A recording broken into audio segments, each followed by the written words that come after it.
porque a empresa de logística JSL registrou uma queda de mais de 50% no lucro líquido ajustado, somando 35 bilhões e 800 milhões de reais. Já o EBITDA ficou em 526 milhões de reais, com um avanço de quase 13%. A gente repercute esses números agora com o Guilherme Sampaio, CFO da JSL. Guilherme, muito obrigado por aceitar nosso convite. Prazer ter você aqui no Fechamento de Mercado. Obrigado, Vitor. Prazer também.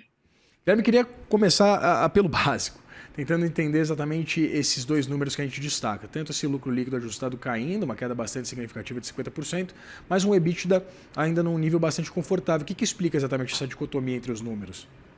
Eu acho que é uma explicação simples, Vitor. Juros, né? Taxa de juros. Então, quando a gente compara o patamar dos juros do ano passado versus esse ano, você tem um impacto no resultado financeiro que é importante, né? Então, o que a gente destaca, que a gente demonstra um crescimento de receita em torno de 10% ano contra ano, um crescimento de EBITDA, 13%, então a gente aumenta, melhora as margens operacionais da companhia, e aí, obviamente, impactada, quando a gente compara com o ano de 2024, o resultado financeiro, consequentemente o lucro. A boa notícia dessa história é que quando a gente compara com o trimestre anterior, o CDI médio, né, foi um pouquinho maior, mas a gente conseguiu já ter uma estabilidade no lucro. Então a gente já começa a ver uma trajetória de que a geração de caixa, né, o resultado operacional da companhia, com os juros já estabilizando e aí na trajetória de começar a cair em breve, a gente já vê esse resultado operacional sendo traduzido no lucro líquido da companhia. Guilherme, houve algum tipo de impacto muito significativo no trimestre da variação cambial nos negócios da empresa? Não no trimestre. A gente hoje já tem a maior parte das nossas operações internacionais, elas são em moedas locais, então a gente não tem impacto de câmbio especificamente, e o valor do transporte internacional que a gente opera, principalmente aqui nos países vizinhos, não tem impacto significativo no resultado nesse trimestre. Certo. E dentro dessa estrutura, eu queria entender exatamente quais são os planos, pensando ali a médio, a longo prazo, exatamente para essa equalização, principalmente do nível de lucro. É uma queda bastante relevante, você cita o juros, né, como um dos aspectos que tange exatamente a esse resultado, e aí eu queria entender exatamente esse nível de adaptação dos negócios a essa nova realidade de mercado, evidentemente também olhando para o ano que vem com esses olhos de que finalmente, pelo menos a Selic deve cair. Vamos lá. Eu acho que talvez, excelente pergunta para eu conseguir explicar o negócio, né? Uma empresa de logística, ela tem um contrato, são contratos de longo prazo, e a gente está o tempo inteiro reciclando esses contratos, né? Então, o que acontece é que ao longo de 5 anos, prazo médio dos nossos contratos tem aí um período médio de 5 anos, 20% desses contratos a gente renova tudo, né, a cada ano. E a gente adiciona um novo volume com o crescimento orgânico da companhia. Então, basicamente, o que eu estou te dizendo é quando a curva de juros ela começa a subir, eu começo a já atualizar toda a minha base de precificação para a curva de juros atualizada daquele momento, né? Então, eu acompanho esse ciclo. No curto prazo, a gente vê o impacto no lucro líquido, porque a curva de juros ela sobe mais rápido do que a minha capacidade de mudar a minha carteira de cliente, né? De atualizar a minha carteira de clientes e projetos, mas no médio e longo prazo, isso tende a se normalizar. Então, essa perspectiva que a gente trabalha, obviamente a gente já vem, esse efeito que eu comentei do segundo para o terceiro TRI já tem esse impacto de você ter uma carteira mais atualizada, né, o custo de capital né, no patamar dos 15%, o custo de dívida, desculpa, do CDI, e aí a gente vem atualizando essa carteira mês a mês e, consequentemente, isso tende a ter um impacto positivo no lucro, ajudado ainda mais quando a alíquota começar a descer. Guilherme, olhando aqui para os números, a receita líquida ficou ali no patamar de 2 bilhões e meio de reais, que é uma alta de 5,6% se a gente pegar o mesmo período do ano passado, né, o terceiro TRI de 2024. Queria entender exatamente essa correlação entre um incremento do ponto de vista de receita, uma diminuição do ponto de vista de lucro, o que indica que o gasto operacional ele foi mais elevado. Seria isso? Não, então é exatamente isso. Quando você pega o crescimento do EBITDA, né, que é a geração de caixa operacional da companhia, ela sobe a margem.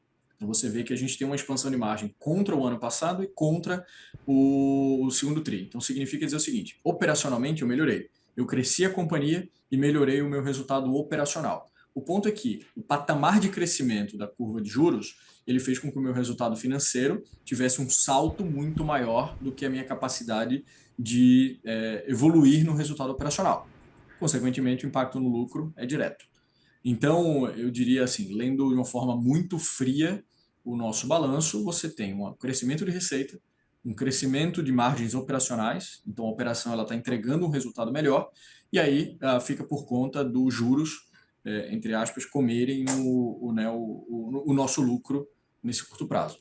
Guilherme, nos últimos anos a gente acompanhou uma estratégia bastante agressiva por parte da JSL, principalmente pensando em novas aquisições, um movimento de expansão bastante relevante. Eu queria entender exatamente essa tese, queria entender se esse movimento ele ainda tem essa tração. A empresa ela quer de fato ampliar esse escopo de novas aquisições, novos M&As?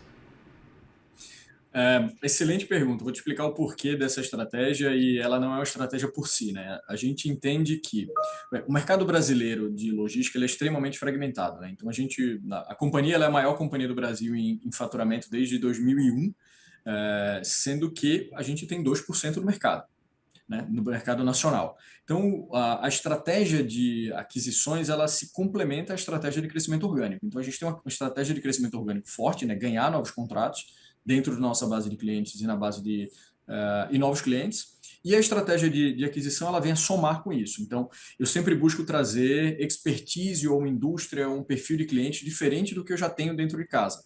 E aí a gente usa toda a amplitude do portfólio de serviços, né, transporte, armazenagem, toda a cadeia logística, a distribuição urbana, para tentar trazer esse cross-selling para dentro do nosso negócio. Então, a estratégia de M&A ela contribui, né, para o desenvolvimento dos negócios.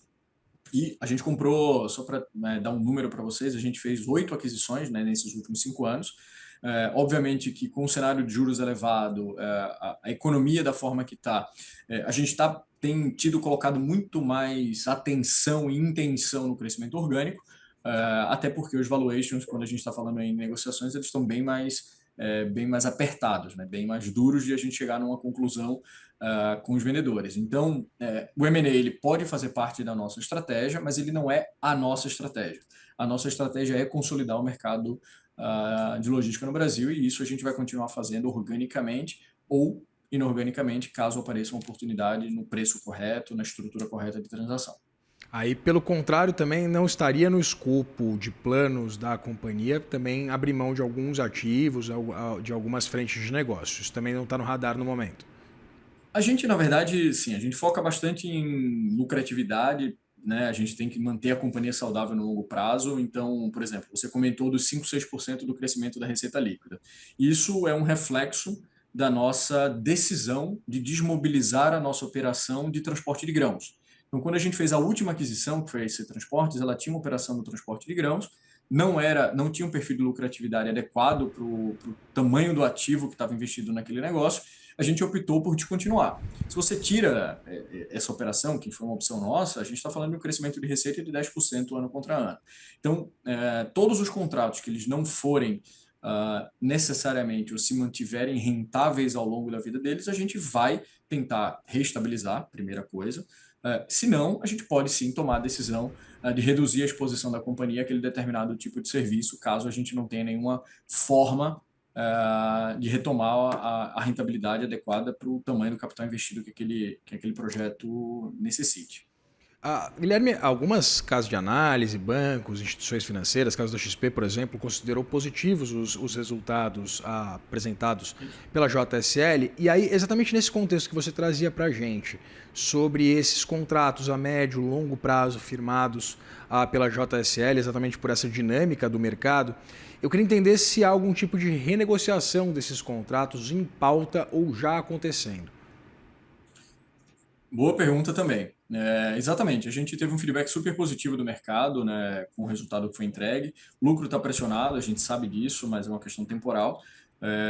Mas o feedback foi super positivo. Então, crescimento de receita, margens operacionais melhores, um backlog de novos contratos muito robusto, né? A gente está falando de quase 900 milhões de novos contratos assinados nesse trimestre, né, que vai suportar o crescimento da receita futuro no ano. A gente está mais de 4 bi em novos contratos. Então, esse tipo de movimento, ele demonstra a força e a capacidade da companhia de continuar desenvolvendo, de continuar crescendo, e a gente é muito disciplinado, né? A JCL, ela tem essa característica de ser muito disciplinada no acompanhamento do contrato a contrato. Então, ele traz o conforto para o mercado de que a operação ela vai continuar com estabilidade de margens, etc. Até pela nossa diversificação, isso traz uma capacidade da gente ter um hedge natural ali. Eu não tenho nenhum projeto que seja relevante o suficiente para mudar o ponteiro da companhia. Então, quando a gente vê essa máquina girando, né, a gente trazendo novos projetos já com preços atualizados, mantendo os contratos rentáveis, a companhia está no rumo certo. Eu acho que esse foi o principal feedback que a gente recebeu. Respondendo diretamente a tua pergunta sobre renegociação, a gente passou sim por um processo no primeiro semestre de renegociação de contratos. A gente já viu o resultado dessa negociação no terceiro TRI, e aí a gente espera que para frente a gente tenha ainda um reflexo positivo dessa renegociação já feita nos nossos resultados. Guilherme, exatamente em linha com esse... Evidentemente, esses dados eles estão desatualizados, mas saiu hoje uma pesquisa da Serasa Experian mostrando que no segundo trimestre desse ano, o nível de endividamento, de inadimplência, chegou a 8,1% da população rural. Eu queria entender exatamente se esse cenário em que a inadimplência no agro ela cresce, se isso teve algum tipo de impacto, né? Eu sei que esses dados estão um pouco defasados em relação ao que a gente está discutindo, que são os resultados do terceiro TRI, mas eu queria entender se esse cenário de inadimplência maior do agronegócio, a gente tem visto essa preocupação muito grande, por exemplo, a exposição do Banco do Brasil, né, que deve publicar seus números ainda hoje. Eu queria entender se essa situação do agronegócio brasileiro ela tem impactado de alguma forma os números da companhia. Na verdade, ela foi um dos fatores que levou a gente a tomar a decisão de descontinuar essa operação do transporte de grãos, né? Então, houve sim impacto no resultado da companhia, principalmente no ano passado. Esse ano, a gente não viu, até pela redução dessa exposição, a nossa estratégia foi manter o relacionamento com grandes clientes, então, o perfil de endividamento, de inadimplência disso é quase zero. Então, assim, ele fez parte da nossa decisão de sair. Não necessariamente eu tenho impacto assim, corrente, eu não tenho impacto nos meus números. Eu diria que em 2025 Viu eu que não tive nenhum saiu impacto o bebê, financeiro, né? PDD, não tive. Conversou com o Guilherme Sampaio, CFO da JSL. Guilherme, muito obrigado pela disponibilidade de conversar com a gente aqui no CNN Money. Obrigado também, Vitor. Prazer. Forte abraço.